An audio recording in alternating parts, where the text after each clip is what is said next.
Olá, meu nome é Rodrigo e esse é o vídeo sobre os textos da semana.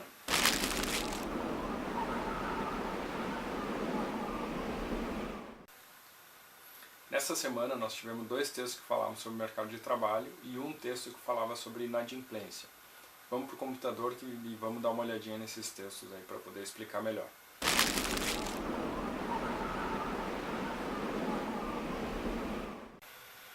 Então, esse é o nosso site. Nós temos os três textos.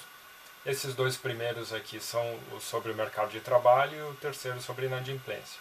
O primeiro texto são dicas breves caso eu seja demitido. O eu genérico, né? Não necessariamente eu nem você, mas em caso de demissão é importante pensar o nosso, que a gente está chamando de o nosso ponto tiririca, né? O ponto pior que tá não fica.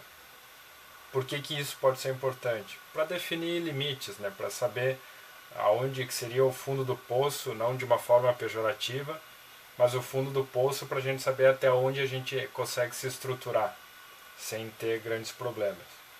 Aliás, grandes problemas nós vamos ter, né? A questão é evitar grandes problemas, e justamente por isso que a gente tem que conseguir estabelecer o que seria o ponto mais fundo de uma situação crítica como perder o emprego.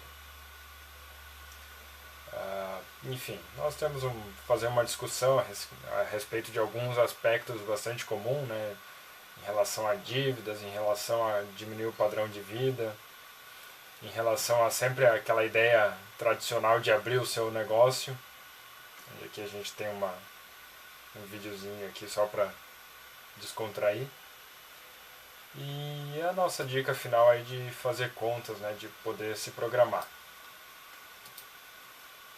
O segundo texto, ele fala sobre o primeiro emprego, né? A gente vê recorrentemente pessoas, principalmente no Facebook, nos grupos de empregos, pessoas relatando que como não tem experiência, não consegue emprego justamente porque não tem experiência e as pessoas não oportunizam.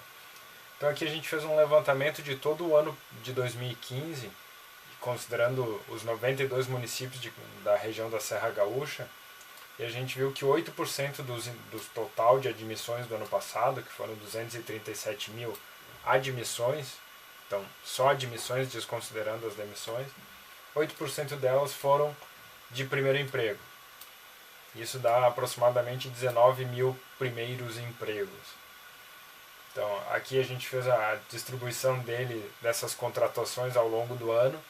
Esse gráfico é bastante parecido com o gráfico de admissões geral, não só de primeiro emprego, né, que começou o ano com um volume maior no começo do ano e ao longo do ano isso caiu. Nem as contratações de final de ano deram um grande suporte. A gente destacou os municípios que mais contrataram. Obviamente os maiores municípios têm um maior volume de contratação, mas a gente está considerando em termos proporcionais aqui, em relação ao total de admissões, qual que foi o percentual de primeiro emprego. E, por incrível que pareça, não mudou muito em relação aos municípios que mais contratam de uma forma geral.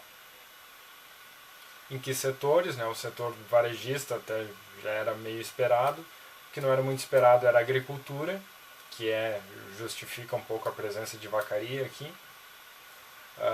Tamanho das empresas também era bastante esperado, as empresas maiores sendo mais significativas, até porque questão de função que elas precisam e de questão legal também, que tem a lei do menor aprendiz. Mas em segundo lugar a gente já tem as empresas com até 4 funcionários, que são as empresas pequenas. A ocupação, em função lá da concentração agrícola, a ocupação mais contratada é o trabalhador de cultivo de árvores, em seguida do auxiliar geral. Enfim, a gente faz uma outra discussão aqui, e mais uma vez por causa da agricultura, a maior porcentagem de admissões são de pessoas do sexo masculino. Enfim, um pouco por causa das características da região e outro pouco por causa do preconceito, 80% das admissões são pessoas de cor branca. Isso para primeiro emprego, né? Não analisando de uma forma geral. Certo? Esses são os dois textos que falam sobre o mercado de trabalho dessa semana. Felizmente ainda não saiu os saldos do CAGED em relação aos dados de emprego e desemprego de janeiro. Assim que sair, a gente vai estar lançando os textos, o acompanhamento mensal que a gente faz. O terceiro texto ele fala sobre a inadimplência bancária e os indícios do princípio do aumento de dificuldade de pagamento. No começo a gente fala um pouco aqui da base de dados que a gente está utilizando e do que é essa inadimplência bancária, que na verdade são os créditos que têm mais de 60 dias de atraso. Enfim, a gente faz o levantamento por município, não são todos os municípios da região que têm essa informação, são 64 dos 92. E aqui a gente vê o crescimento, a distribuição do crescimento por município, né? E esse crescimento é o crescimento das operações de crédito. No caso, o que a gente quer mostrar nesse gráfico, que é um histograma, é que a maior parte, o maior número de municípios, que seriam essas barras maiores, tiveram um crescimento entre, aqui deixa eu ver, aqui entre 0 e 10%, né, que seria essa distribuição inicial aqui.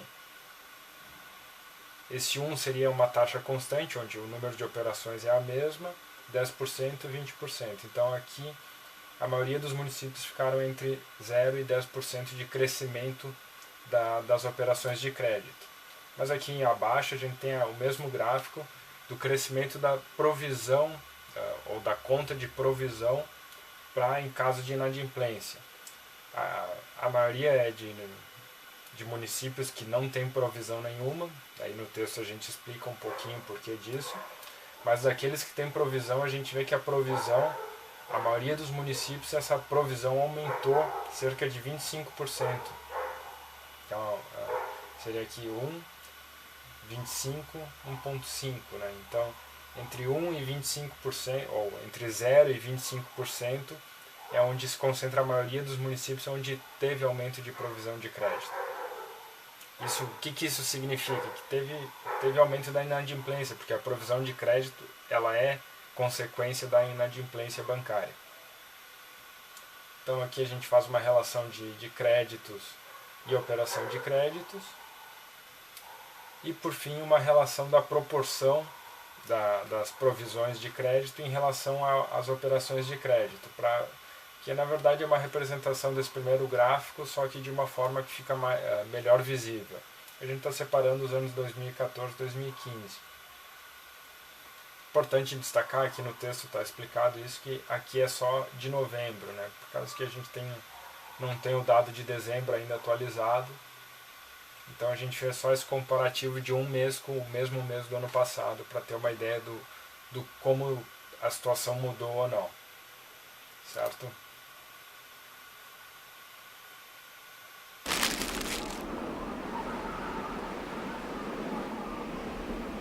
Então é isso, obrigado por ter assistido o vídeo.